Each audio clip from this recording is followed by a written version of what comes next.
Roll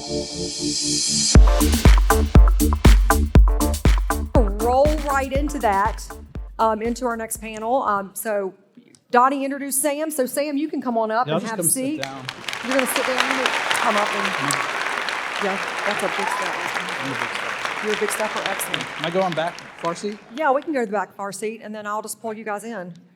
All right, so our first speaker, we're going to talk about networking today, guys, and networking and how to make millions and build businesses off of networking. And we are so blessed to be able to have some fantastic networkers, influencers in the space to be able to explain to you what they do and how they do it.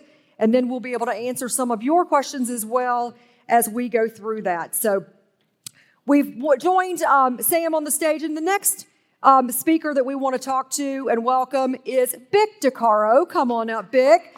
Bic is the team leader. Come on in, have a seat. Bic is the team leader and founder of Bic Decaro and Associates of eXp Realty, a real estate group ranked in the top 1% of agents in the region. With 2 decades of experience and almost $1 billion in sales, Bic grew her team's production from $38 million to just under $100 million in 2 years. That's fantastic. In addition to her team, she started the Fast Forward movement of the DMV with over 300 agents that meet and collaborate every week. She currently serves on the board of directors for Cape Ivy, a 501c3, with a mission to bring hope and joy to children who spend a lot of time in and out of hospitals receiving treatment for chronic illnesses. Bic was raised in McLean, Virginia, and is a graduate, just side note, we went to college together, of the University of Mary Washington. Of course, we were Mary Washington College back then, back in the day. She is married and the proud mother of 2. She enjoys spending time with her family, friends, and traveling. Welcome to Bic. Our next panelist, Mr. Jason Martin, is the founding member of Jason Martin Group. He and his wife, Jennifer, reside in Alexandria with their 3 children. Jason's approach to life is quite simple. He wants to be the best husband and father he can be, and that's how he defines success. Jason also is the best-selling author of This Is Your Captain Speaking and is a former sports anchor. Does that mean we're going to get some sports analogies today? I think we're good. We're good? We've had enough of those? Okay. The Jason Martin Group has been recognized by the Wall Street Journal as one of the top teams in the country. The team was ranked 3rd among large teams in the Washington, D.C. by transaction size in 23 Real Trends America's Best Rankings after recording 220 sides for a total of $138.6 million in sales volume in 2022. In addition, the team was at Property's highest producing team in the D.C. metro area.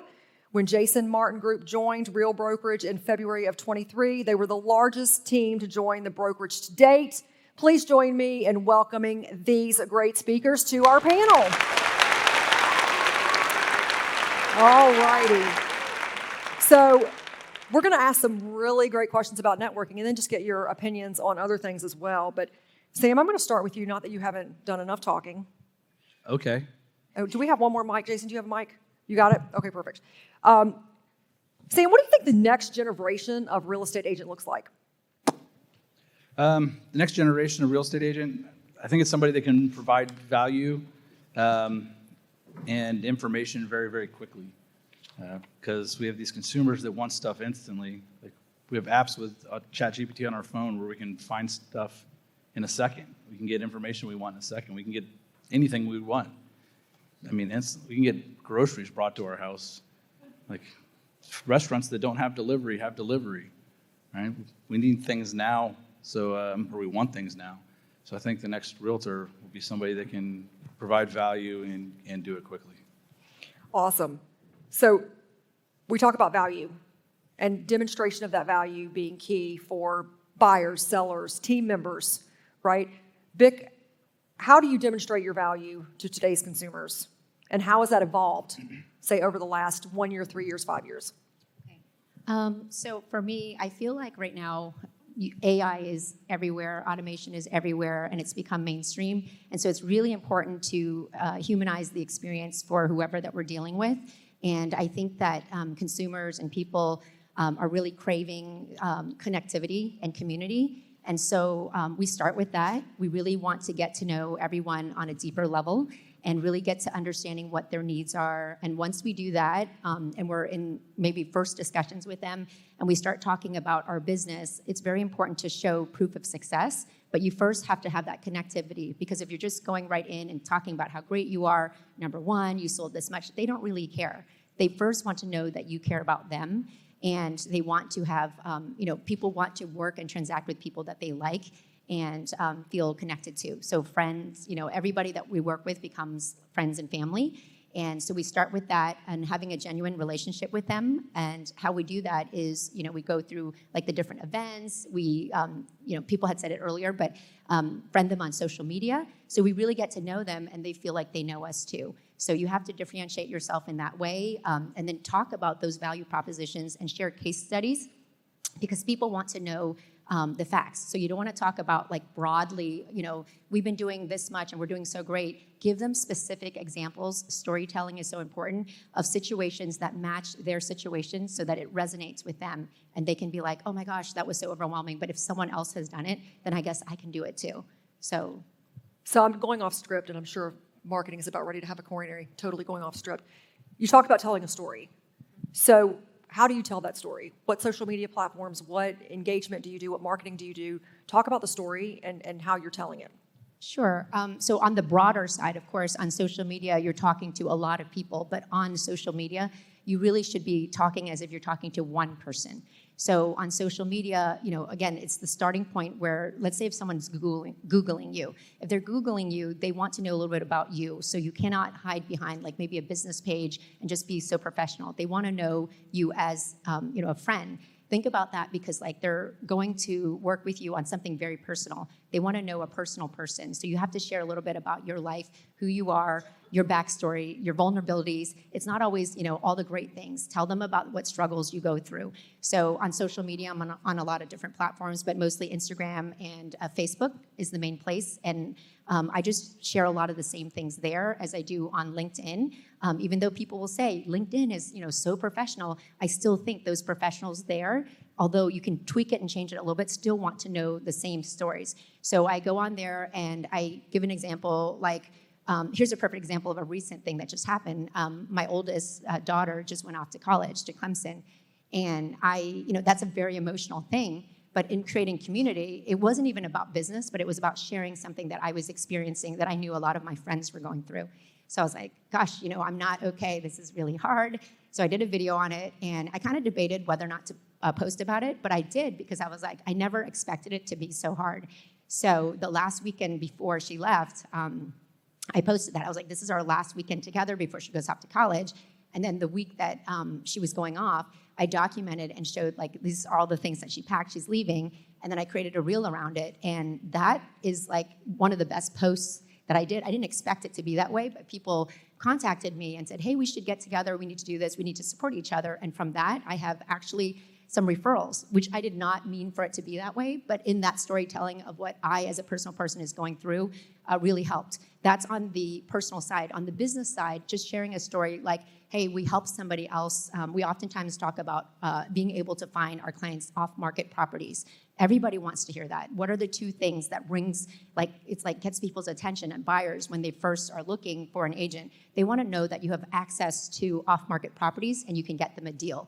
That's always like the hot button words like for them. Okay, so I share that story that we helped a client that was a past client of ours that had to stay within a community, and a very small community, because he had to stay where his daughter goes to school. He's remarried, and if he was going to move, it only had to be within a certain radius. And so within that community, we found an off-market property for him. He got it, and it's a move-up property, yet because it was off-market, got a great price on it. We listed his house and was able to sell it for more than what he actually moved up to. So we share that story, we show them the stats of it, have the MLS pictures and everything to see, wow, that house that he got was actually better than the house that he ended up selling, but the house that he sold for $60,000 more. So those are the type of stories that and even going back to the post about your daughter, it was personal, it was vulnerable, and we post stuff about real estate, and the only people that like it are the sellers and 3 real estate friends. But you post something personal, and you're getting all this engagement from anybody that has feelings or has gone through something similar. Jason, similar or different strategy on social? Yeah, if you guys follow me on Instagram, I post something called the gratitude alert every day, and I take 10 seconds and I record whatever I'm grateful for that day. I haven't done today's yet, so maybe you guys can help me with that in a second. But I get the biggest response from past clients on the gratitude alert. And as an example, yesterday, my car battery died, and I pulled out the phone, and I started recording myself. I'm like, if you're gonna do gratitude alert every day, you gotta be grateful even when shit doesn't go your way. And I'm sitting there at 7:30 in the morning and the battery's dead. But I was grateful to be 3 miles from my home. And people engage with me around that. Like, hey, you're grateful for this today.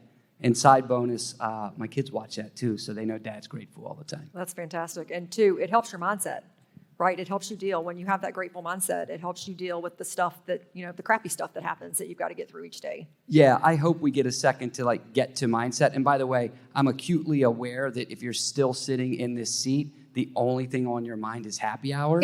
So I know that, and I will make my answers brief to reflect that. But I am clapped. super curious today, and if you see me afterwards, please engage in a conversation. We've seen a lot of panelists here, right? And there's a lot of business conversations, and there's a lot of this is how I do it, and this is the nuts and bolts. I'm in a lot of agent conversations, and what I want to get across to you guys quickly is I know you're struggling. I know you're feeling pain. I know you're feeling anxiety, and I just want to take a second and let you know that I appreciate you. Because if you've been in this business the last 2 years and you're sitting here today trying to move yourself forward, I just want to clap it up for you. So give yourselves a hand, please. Absolutely. I'm proud of you guys. I really am. I have more respect for real estate agents today than I ever have in my 22 years in the business. I mean that. So I hope to meet you guys afterwards. Fantastic. Well, so taking social and taking the personal and the stories. So Sam, tie it in for us on how you use social and videos to network with other agents. It might have something to do with yours and Pat's barbecue smoke-off that you guys had working. Tell us about that. So, to me and Pat, is Pat still here? He's what? Oh, he's in the hallway, they said. All right, so we can talk. We can talk about you, Pat. Yeah, we can talk more about him when he's out of the room. So Pat's an awesome pit master. He smokes a lot of food. He's built trailers just involved with cooking. I wish we had a picture. There's quite the setup. He has this dang trailer. It's got 3 smokers on it. It's got warming boxes on it. It's got a prep table. It's like a on it. restaurant on wheels. It's ridiculous. And this is just a hobby. He's just really good at it. So I made a video and I posted it and I said, Pat Sowers, I'm calling you out. I see you like to smoke food. I like to smoke too. Any place, any time. So he responded and he was like, you name it. We're cooking brisket, pulled pork, and ribs. And we had this thing just going back and forth. Total trash talking back and forth, right? For those of you hilarious. that were on the Samson agent page, total trash talking on our Facebook site, yeah. Ended up setting it up, and it was Wednesday. We both showed up. Well, I was going to say we both showed up first thing in the morning, but I showed up first thing in the morning. Pat came a few hours later, and we just sat there in the parking lot smoking food all day. And But the then, key to that engagement, too, is all of those agents that may not have known who Sam and Pat were now know who Sam and Pat are. Yeah. The brand awareness, the recognition of what you were doing, the engagement, people felt like they knew you and felt like they were picking sides and they'd never met either one of them, and nor did they show up to eat. But so that engagement was key to making that emotional pull. Right. And it has nothing to do with real estate, right? It's just getting to know you, realizing you're an actual person. You're just not some guy at a keyboard. Absolutely. So in what ways now, because we're talking about the networking and just working within an agent community, how does networking in the agent community help each of you and your personal goals for yourself and for your team? How does that networking help you accomplish your goals? Go ahead, Jason. Yeah, I'll let it rip. I'm pretty opinionated. So I think that as an industry, we don't connect with each other enough. I don't think we're competition at all. I love the fact that Donnie and Samson Promptrees put on this event today, because the ability to collaborate amongst many different brokerages is something we need to do more of. We need to show some humility to each other. We need to be compassionate towards each other. And for me, when I talk to you guys, it's awesome, and I love it. And I don't care what brokerage you're with, but I love to network with everybody because I know what you're going through. I'm an agent, you're an agent, right? And so there's never been a more important time for us to unite as an organization. And now's the time, and it's a huge opportunity. So that question alone, it's time. Like, let's stand up together. Bic, you've got a huge mastermind that you're doing. Talk about how that helps you meet your business goals. Yes, so I would say, totally agree with you. It really doesn't matter. I think in our industry, we have such a bad rep, and to the public, they think, what do we do? Agents just barely do anything and collect a big commission check. They don't know the pains and the things that we go through, and the collaboration is so important. I think for transactions that we've done, if it wasn't for the networking that we have done over the years with other agents and other brokerages, we wouldn't have had that advantage for our clients in competitive situations. We had, situations where because we had collaborated and shared things and tried to help them, where we had nothing to do with that transaction because we were in some masterminds together. When the time came and we submitted, and there was a perfect example of one where there was 16 offers. We were number 6, not even in the highest. We got the call. Our client got the first right of refusal, but it was based on us helping someone else in her separate brokerage and her clients. And she said, you helped us before, and I'm going to help you now. I couldn't even believe it. But we go into it with that mindset. We've been that way all along. So I've been in the business about 24 and a half years, and I was at a small independent brokerage, and I really had to get to know everybody else because I didn't have that advantage that you guys have with Samson, where you have so many agents. And so I really got out there and learned and really helped other agents, and they helped me. And I think that transferred over. I volunteered at NBAR, and at there, it's giving back. Earlier, Nikki was talking about Zillow. I'm a big part of Zillow. I was on Zillow's advisory board for 10 years. That helped me get some insight in there, but also helping. And people would say, well, why would you want to help them? Or why would you want to help the other agents? They're your competitors. I don't see it that way. I don't really, I feel like we're all in this together, and I want to raise the bar, just like you guys all here raising the bar. It makes me really proud. There's a lot of people still here. And I think that's the big thing is we need to elevate our profession, be professionals, and earn what we make. Sam, any other thoughts? Yeah, and the more you give to other agents, the more you get back too. Right? So there's 4 of us up here. If we were having a mastermind and I gave 100% of everything, and we all gave 100% of everything, we're all leaving 300% up. Right? There's 4 of us here. We gave 100%. I get 300 back. So the more you can give, the more you can help people, the more it comes back to you. Absolutely. Yeah, I'm sorry I didn't answer that one other question that you mentioned, like within our group and how it's impacted is within our group, I was able to develop from all of that networking over the years. When I joined EXP, I was able to start building up in the area, and we started doing masterminds around here because there wasn't a big presence, and all of the agents started getting together, and we would do stuff and collaborate. And in our business, it's very lonely, especially if you're a solo agent and you're not on a team and you don't want to join a team. It was a really great way to collaborate with other agents and be able to share stuff and start like the different text groups or messenger groups and stuff where we're not brokers, like not all of us are brokers, but we're helping each other as if we were the broker, and sharing the stories of real life situations is so helpful. And so then that resulted in us doing like the weekly masterminds or monthly masterminds. It's called Agents Helping Agents, and really just getting people together locally. And as a cloud brokerage, a lot of times people are like, oh my gosh, it feels lonely. Also, well, we have a local place that people would go to. And that in itself, again, human nature wants connectivity. And that connectivity brought people together, and then that's how the group continued to grow, and now we're over 300 in my group. Well, and those masterminds are so important because it is a lonely business, and you are only knowledgeable about the experiences you have. And being able to bring cumulative people together, to Sam, to your point, you've got now not just your own experiences, but the experiences of every single person. You've got their stories, what's happening to them, their knowledge that you're expanding on, where we have masterminds all over the place too at every production level, and you're learning from other people, not just trying to make every decision that you've got trying to make on a contract or with a client or strategy. You're leveraging everybody's knowledge and information around you versus trying to do it just by yourself. So masterminding is huge. It's hard to get on top, but what do you do to stay on top? Ooh, I love that question. I know. I love that one. You don't stay on top the whole time. How's that for an answer? You don't. You don't? I don't think you do. I think what you have to do is continue to reinvent yourself, regardless at what phase of the career you're in. So I'll get to the answer in a second, but I want to say that we get on stage, right? And you've heard people that do 100 million a year, 80 million a year, 100 units a year, 200 units a year. Forget all of that. Like, celebrate if you went from 6 to 12 units a year. Celebrate if you went from 12 to 24 units a year.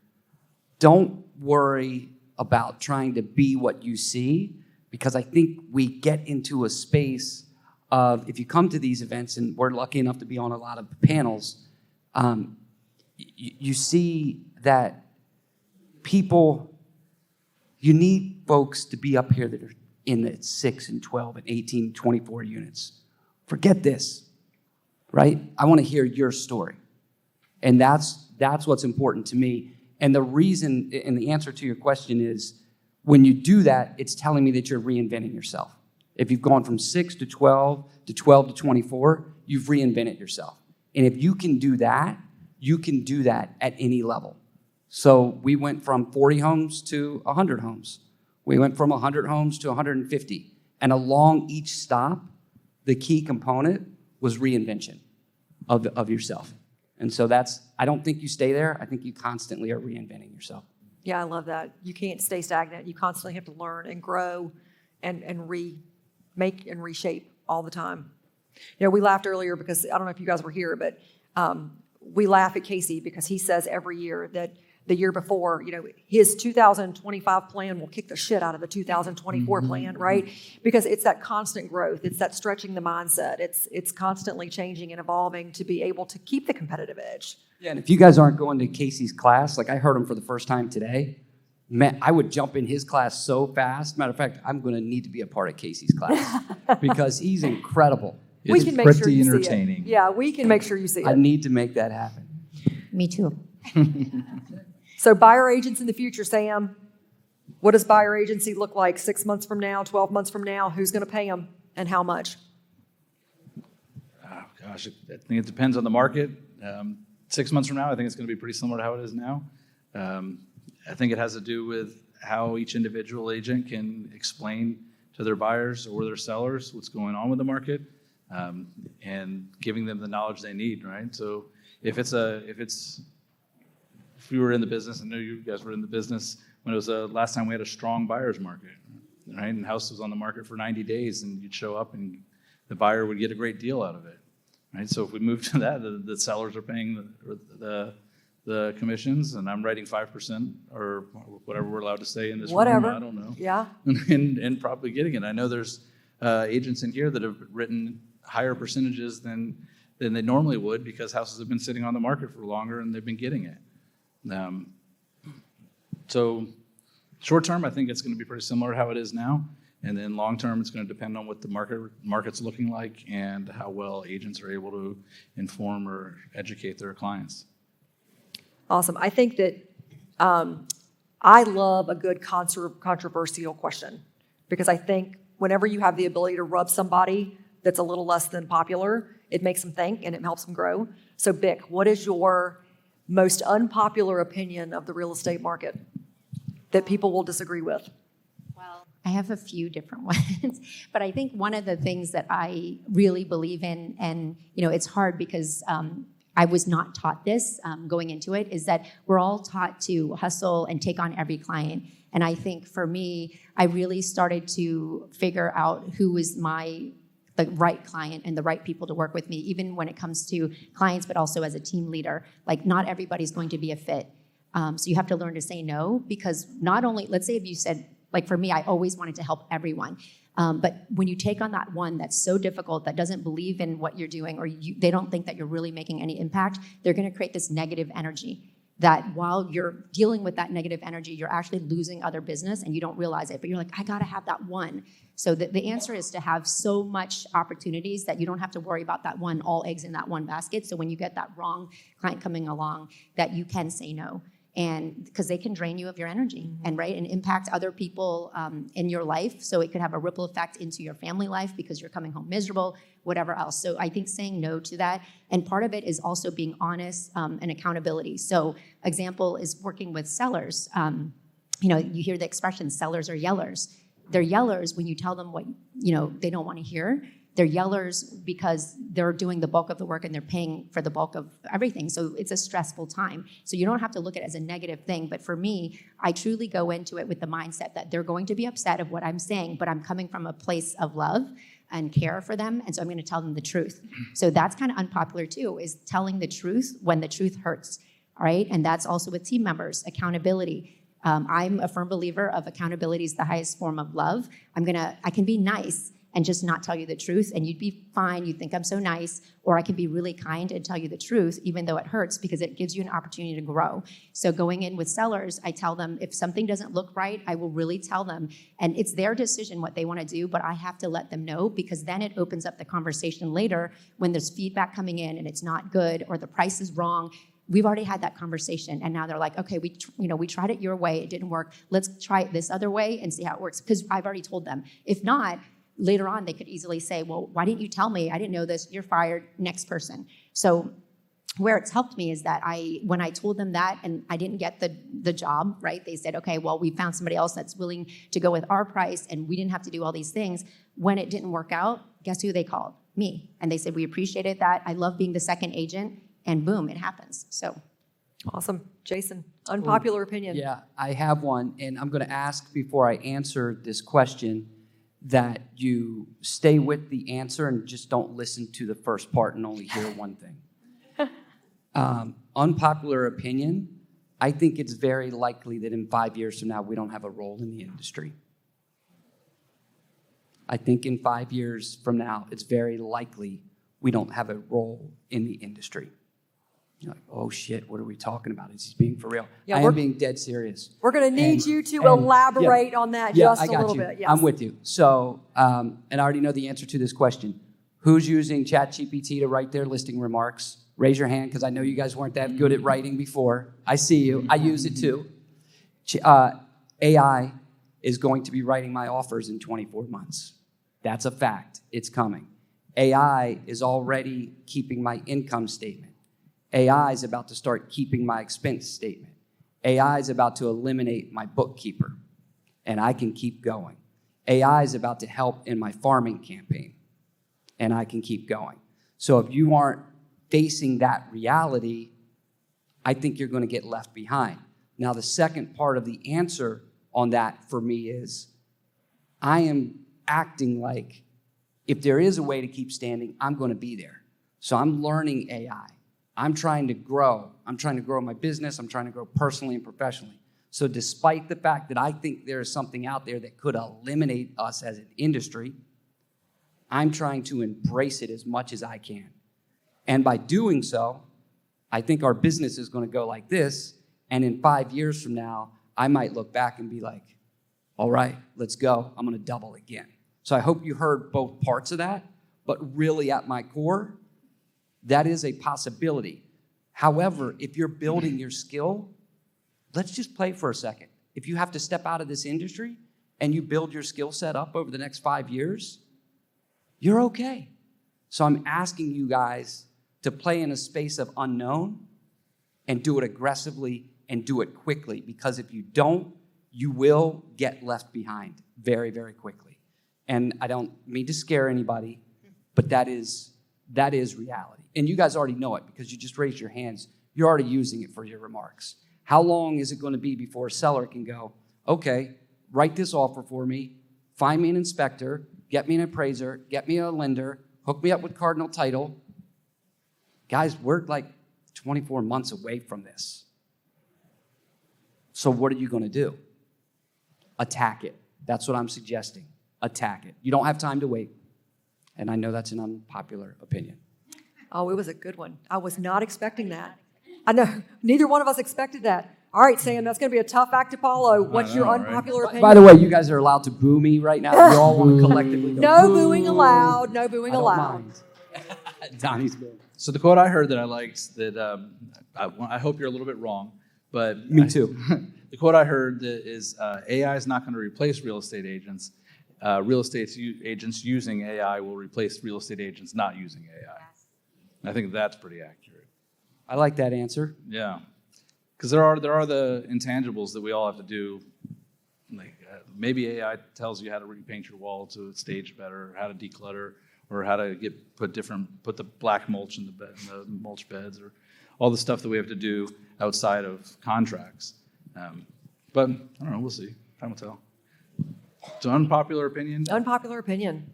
That the world has about realtors, or just within. Just in general. I think the most unpopular opinion, or the opinion that I don't like the most, is people think real estate's easy. Like people outside the real estate industry look at it and see the TV shows and be like, "You just get a real estate license, sell a $9 million house." I think every real estate agent agrees with you. Yeah. Yeah. Yeah. So, real estate's not easy. Real estate's not easy. So it's important to continue to grow and to continue to learn, and it's important to mastermind and network. What publications, websites, sources do you guys use to keep yourself educated, to be able to not only share that information with the groups that you're involved in, but also just to reinforce your own growth, your own knowledge of what's happening in the world? Yeah, TikTok. TikTok. I mean, I think that it really is important. I mean, you have to dedicate time to going out there and seeing and being what the consumers are doing. Like they're on YouTube, you got to get on YouTube. They're on Instagram, get on Instagram and figure all that out. So I go on and I look at other people's, the ones that are out there with a big voice. So that's how, I've been following Jared James and seeing all of his, videos, and he's, saying it and usually the first one to post when something new happens, he posts right away. So I'm looking and following those folks that have a big voice out there. Keeping Current Matters is another good one, but the mastermind groups that we're in is so important. And then showing up, just like you guys are showing up here. I mean, there's a lot of agents in our area. How many are showing up? And people don't always show up because they just want to just read basic things. You got to actually be in those rooms. Right? There's a difference between just reading stuff online and watching stuff online versus being out there and doing it and being around the people actually doing it. And I think that's really important. So for me, I mean, I read Inman News, all of those things, but I think the most impactful thing is showing up to these types of trainings, masterminds, and seeing other people that are actually out there doing business and what they're saying, what they're actually doing. Jason. I tell you what I don't do. I cut off, about a month ago, I cut off CNN and Fox. So for me, Nice. It's, go ahead, let that be. All right, thank you. Yes, I feel much better. I didn't know I had people that did that with me.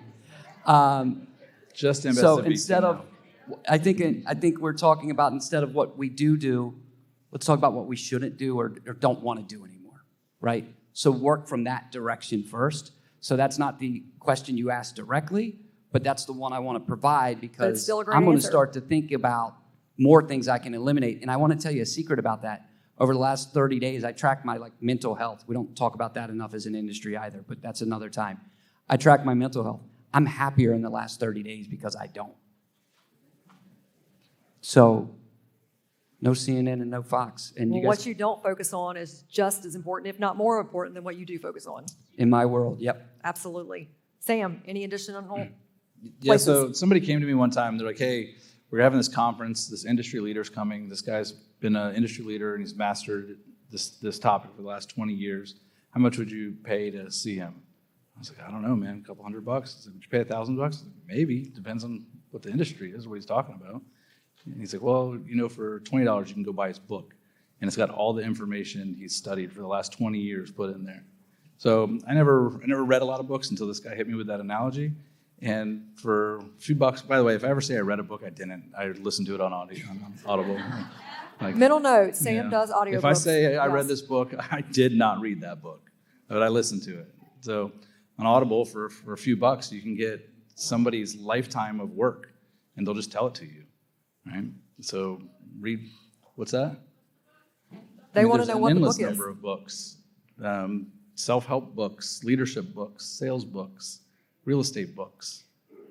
So I'm going to pivot off Jason Martin's book.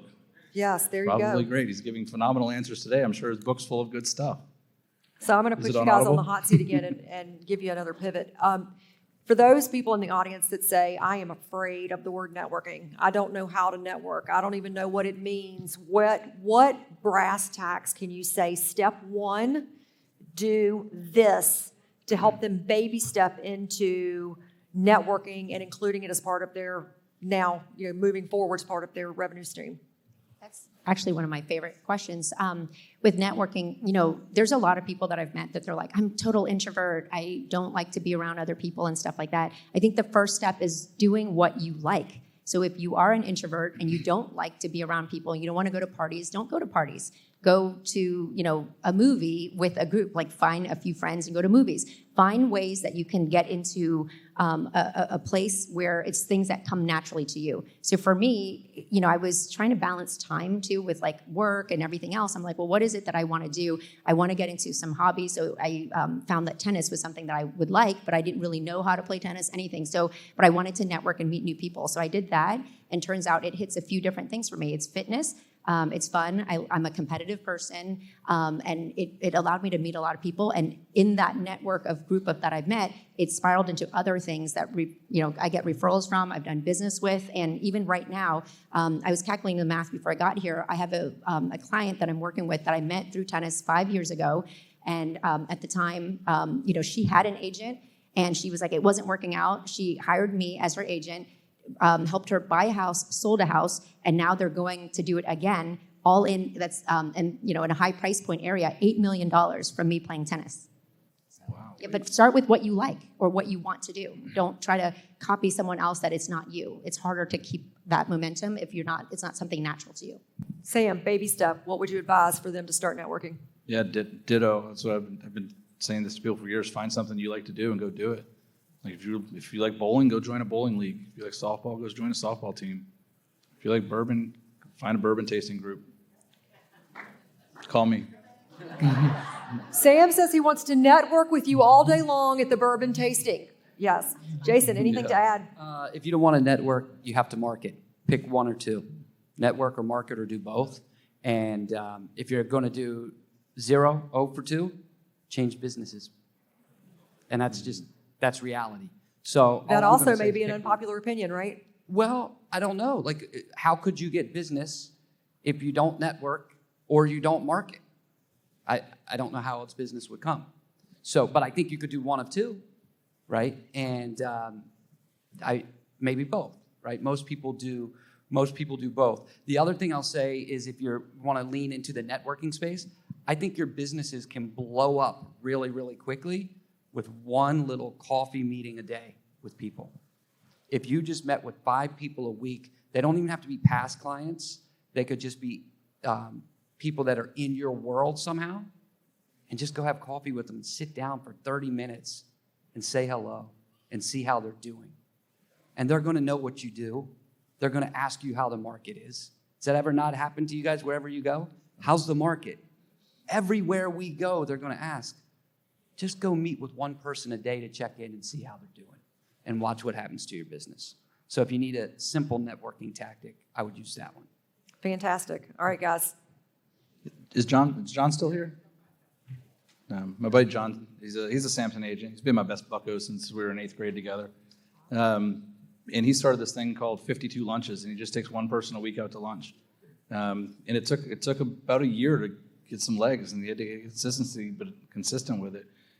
But he's closing. This is his second full-time year in real estate, and he'll close about $9 million this year, and it's almost all from just going to lunches with people. That's fantastic. Justin, will you throw up the text slide so these guys can all text in questions as I ask the last final question for our group? All right, crystal ball time, guys. 2025, it's coming. It's almost here. What does the real estate industry look like in your mind in 2025? Jason. I don't want Jason's answer. He said we're done. No, that's 24 months. We've got another year for that. That's 26. Yeah, we got 5 years. Donnie. Okay, yeah, there 5 you go. years. Hey, Donnie, I'm retiring in 5 years. Yeah. FYI. Yeah. I don't know. If you make it that long. The answer is I don't know.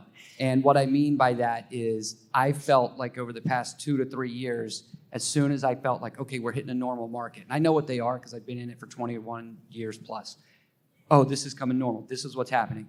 And all of my predictions, good news for you guys, have been wrong in the last 24 months. So there you go. Clap it up. I appreciate it. It takes a strong man to say he was wrong all the time. Absolutely. Yes. And so I'm just going to say I don't know because I don't think we actually do. Vic, thoughts on 2025 real estate industry? What does it look like? The thing is, I'm pretty optimistic because I feel very blessed and lucky to live in Northern Virginia, and I feel like we're such a transient area. There's always people coming and going, and even on our team, we've had people that we've sold to like 10 times because they've come and gone and they've bought investment properties. So I think that helps us. I don't know on the whole national level, but locally here, we're pretty safe in that regard. What I do see happening is a lot of agents are going to leave the industry or take on part-time jobs. And to me, that's an opportunity. You can look at it as a bad thing. Where are you going to fall? I know where I'm going to fall. I'm going to take it as an opportunity to gain market share. And that's how you should be looking at it. And I feel like it's an opportunity. And no matter what happens in the market, people still need homes. And to say what he was saying too, I think with the whole 5 years we might be gone AI, I agree that AI is here to stay and it's going to be bigger and better. And if you're not embracing it, you're going to be left behind. But I think that, again, humans, we want connectivity and people will want another human person. And so like I know they just talked about how he brought out the robots or whatever, but that's so creepy. Like I don't think people were going to want like fake people helping them so much, maybe to a degree, but people still want to have that connectivity, that human connection. So I'm hoping he's wrong and that AI is going to be huge, but we're that all we're hoping still, he's wrong. Just Yeah. FYI. Me too. But we're still in the picture as long as you can humanize that and show that you care and go deeper with people and create that community. Sam, 2025 predictions. I think it's going to be whatever we think it's going to be. All right. So if you go into it with the mindset of this is going to be the best year ever, it's going to be the best year ever. If you're like this is going to suck and I'm going to go out of business, you are correct. Right. Right. Well, mindset, sales is a contact sport, connectivity, all the things that, to your point earlier, Sam, the things that we hear all the time, but we've got to keep hearing it because it's the universal truth. Yeah. Absolutely. Donnie, questions? All right, my turn. Your So turn. some questions coming in from the audience. For all of you, we'll start with Bic. Ladies first. What is the most profitable marketing strategy or campaign that you and your team use right now? Did you say most profitable? Most profitable. Profitable. Okay, so I know this is, we still have some issues with certain team members wanting to do it, but the most profitable is social media because it's free. You have such a huge reach and it's free. I mean, you can boost things, but the reality is what other platform that you can get on there and have a wide audience. And if you should be public, that you have people following on and listening and watching. And let's say if you have reviews and things out there, they're going to Google you. And if they don't have, like knowing who you are, your personality or anything, and they met somebody else at a party, well, guess what? You might have already lost. But if you are out there on that platform and you're doing, putting that out there, your wins, being a voice of authority, and they see that, and your, proof of success, all of those things, that is marketing, and it's free marketing. It doesn't cost anything to be on these platforms unless you boost the ads. Nice. Mr. Hardman. I'd say our team does quarterly client events, and it's profitable because our costs on it's super, super low. We get other people to pay for them. And it's just a party. So it's a chance to reach out to our SOI and just talk to them and invite them to a party. And they come or they don't come. We see them there or don't see them there. And then we can call them and talk to them again to say thanks for coming or sorry we missed you. So, 2 questions about your client events. 1, what kind of events? And 2, where was my invite? Are you a client? No. Touche, friend. Touche. Kelly was your client. Did you invite her to your That's client event? right. That's right. Yeah. So we've All done I What kind heard of- you what say kind of there events was- what kind of events for real? Because hearing that people pay for them is great. Because I know some love the idea of client events, but most that aren't at maybe your all's levels or some of the people, they're like, the cost scares me, right? Like, what kind of client events have you done that have been successful? That everything costs some money, but you found the most profitable. So obviously, the juice was worth the squeeze, right? Yeah. So I think the most profitable client event I ever had was I threw my own birthday party at my house, and they just invited everybody over. My birthday. And you got gifts. Yeah, well, I did get some gifts. It was in February, and it's cold outside in February, it turns out. Have you guys ever heard this term après ski? When you go skiing? After you go skiing, you sit on the deck at the lodge and you have a drink, and you sit up and look out at the slope and just reflect on your day. So we had an après ski birthday party. So everybody dressed in their ski gear and hung out in my yard in the cold, and we had cocktails outside. It was great. But I sold $2 million directly from that party within the next few months. and the They party probably cost me wanted a couple warmer $100. venue. What's that? They probably wanted to go to a warmer venue next time. Yeah. Yeah, maybe. Yeah. We've had Oktoberfest parties. We had barbecues. We've got movie nights, or not nights, mornings, which are great. You just go to a movie theater and everybody goes into a theater and then you're done in 2 hours. There's no cleanup. Terrific. There you go. And Awesome. charity fundraisers. Well, I know you and Kelly, you guys worked hard. You guys did a charity fundraiser, which was great. You didn't do that for business, but I didn't. there's some teenage angel Kelly events. I Kelly know did all the work. Kelly She took killed most of that herself. ball, I with it. think, And people but- are coming up to me and they're like, "Great party." I was like, "Nothing to do with it." Literally just showed up. I'm just the pretty face. They often say that about you, Sam. I hear it. Jason, most profitable marketing strategy or campaign that you guys do? Yeah, we just did it last month, the client appreciation party. We did we rent a bar, and you guys ever heard of the Whiteford Broncos by any chance? 90s cover band. Our clients love it. And the event cost us $20,000, but we do have sponsors, so our out-of-pocket cost was about $5,000, and there's no doubt we'll have $100,000 to $200,000 in commissions coming in from that event. Wow. Yeah. How many people did you get? 225 registered, or 250. About 150, 170 showed up. So when he says $20,000, I mean, 150, 200 people, That's a lot of people. that's a lot of people, and ends up worth it at the end of the day, right? Yeah, our cost was $5,000. Right. Oh, Yeah. definitely. Amazing. Yeah. Amazing. Can I add something to that? You can add, Yeah, yes. we do tons of events, and I love events. It's definitely awesome, but it can be overwhelming because of the cost. What I would say is one of the hacks that you guys can do is you don't have to be the person to put on the event. Get really good at inviting people to things. So if there's a community thing going on, look at that and invite people to that and start your own group. So our team actually does, we're sponsors of Celebrate Great Falls. We spend a lot of money to be part of that, and we put on concerts on the green for the community, and then we invite our clients there for the pre-party. But other agents and other people in other businesses have brought people to our events, and they have their little group, and they come and they do their little picnic thing, and I think that's brilliant. That's what you should be doing. You don't have to be the one that puts on everything, and you can even, like, let's say if you're kids are a great way, or dogs are great ways to connect with people. You could do something at the dog park, or you could do something with at the playground with the kids and stuff. People love that, and it doesn't have to cost a lot of money. I think the idea that people always think, like earlier they were talking about gifting,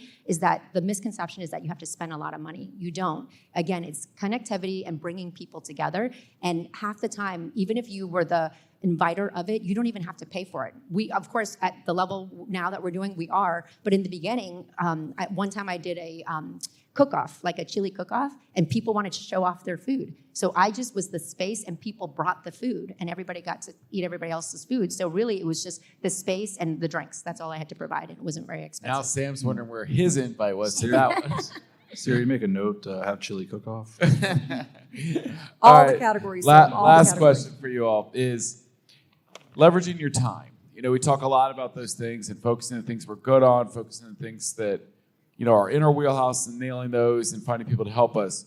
What do all of you individually, as far as TCs or marketing people, or what are some things that you, as you've grown to be as successful as you are, figured out, this isn't my bailiwick, let me figure out where I can best leverage so my time is in the best spots? I'll start with Jason on this one. I view time, it's an extremely important part of my life. I mean, I just think that I know that we're all going to die, and the clock is ticking. So we're going to be extinct, And so- we're all going to die. In 5 years. AI is taking over the Yes. world, we're all going to die. And that sounds so morbid, but the truth is, I think of it differently than most people. I think of it like, man, I want to capture every day. I want to capture every moment. And I don't want to miss a single moment in time with my family. So you ask a very sensitive question to me. So every decision I make on the business side runs through my personal life first. I won't make an important business decision without understanding how that will affect my family dynamic first. So I try and leverage as much as I can. And that's just how I think about it. And I hope I never change. Now, there's nothing I admire more. And Jason and I have grown a friendship because of some of these conversations we've had and had some lunches and stuff. Were you always that way as you were growing? Or is that, because obviously you got to be a super successful realtor in your team. Were you always that way? Or if you weren't, do you wish you had been that way earlier? Or is that a philosophy you were able to adapt now? Because frankly, when I was growing my business, I couldn't always, right? I was running around all day Saturday and Sunday, and that was the first step for me What's the step I could take? I'm not missing my kid's game again. I'm going to find buyer agents to team with. And my production actually went up when I focused on the right things and had free time. But at some point, did you discover that, or were you always great about that? That's a great question, and thank you for asking that follow-up, because you guys hear things, right, and you see things. That's a deeper level question, and I really appreciate that. The answer is there was a time where I was running 24/7 to build it up early on. And then the follow-up answer is I woke up 10 years ago, 8 years ago, and went, I'm the dad at the soccer game up against the fence on the phone like this. You guys know, right? I'm that dude. Oh, yeah, my daughter just scored a goal. Hey, way to go, honey. I woke up and was like, forget that. This ain't it. And so there was a point in time where I was that person that led me to this spot. So if you're there, know that you can get out of it. You just got to be purposeful. And ironically, Donnie and I were talking backstage. I've been in production in 5 years. I'm actually dipping my toe back in, and I'm excited to get back in. Mm-hmm. So you can go from one to the next. My kids are about to graduate, that's why.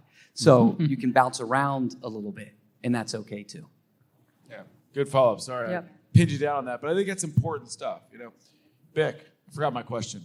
Leveraging your time, TCs, staff, how do you best do that? Yeah, so I think, again, it's all about, in the beginning, when you first get into the business, you are putting in your time so that you can earn money. And eventually, as you grow, you are giving money to earn back your time. So for me, I tried to do everything. It was very hard to let go, just because most of us are type A and very controlling, so it was hard for me to do that. But it takes a realization of something like not being there for your kids or something it's a wake-up call, right? So for me, it's any administrative task. I've pretty much outsourced that. We have 4 virtual assistants that help us with various things, transaction management, some basic marketing stuff.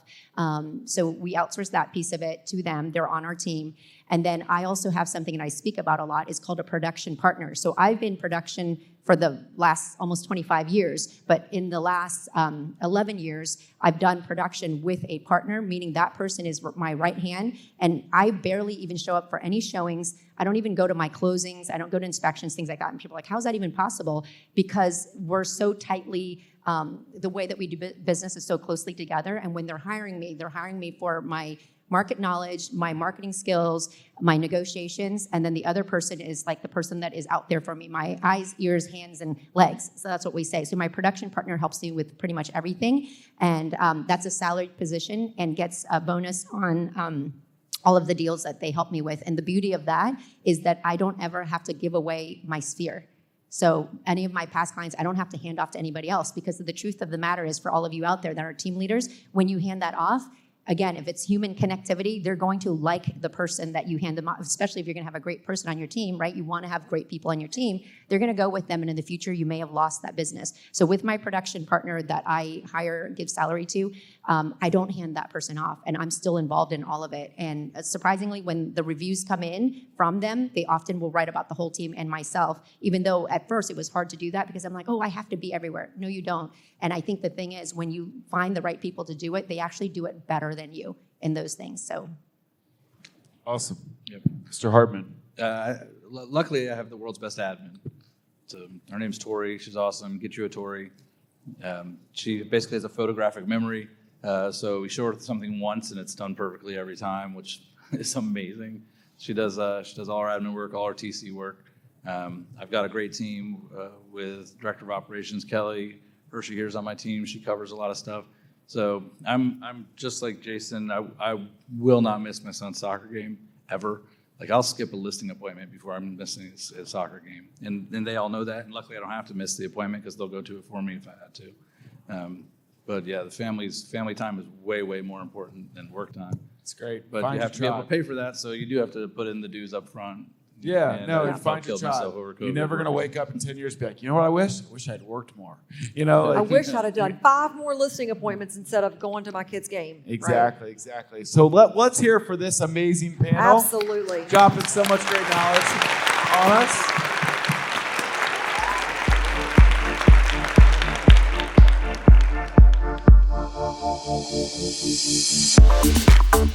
us.